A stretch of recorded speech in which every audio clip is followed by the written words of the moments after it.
Now, doctor, let's move on to the question from our audience. Absolutely. Yeah.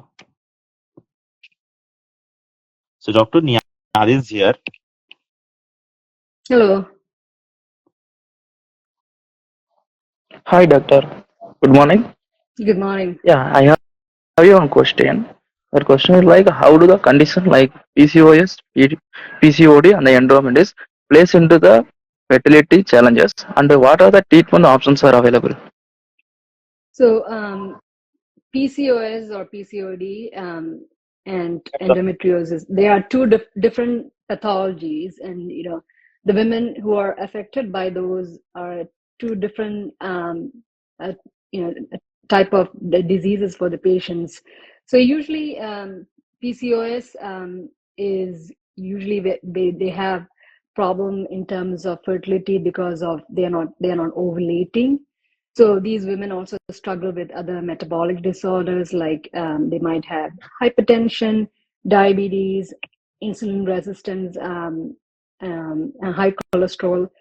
Uh, they have trouble losing weight, and obviously, with them not ovulating regularly, they have trouble getting pregnant. They are not having regular menstrual cycle. So there is a wide variety of challenges to kind of when you're managing these patients.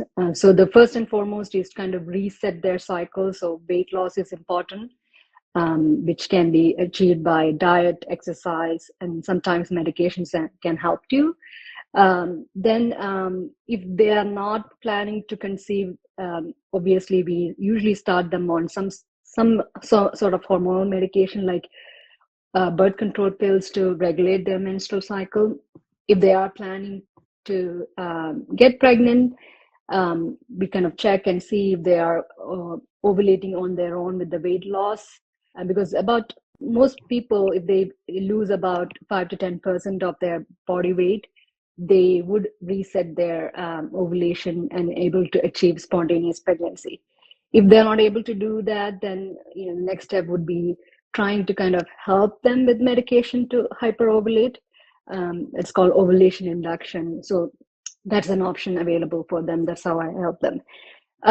Women with endometriosis is a different pathology altogether, where they are having these endometrial cells, which is the innermost lining of the uterus, kind of outside of the uterus. It can be on the back of the uterus, it can be on the ovaries, the tubes, it can be um, on their intestines, stomach. Sometimes some cases they have gone into their lungs and even the brain. But mostly the goal with these patients are they have very extremely painful periods.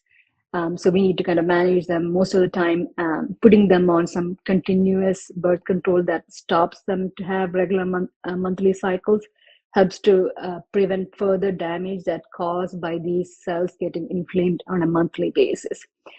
Usually, women with endometriosis don't have significant fertility issues when they are younger. But, as years progress through, when they get to their 30s and things like that, they might be having more fertility issues because over time, these endometrial implants can cause inflammation and scarring of their fallopian tubes or destruction of the ovaries. So you may not want to delay pregnancy for too long in those women.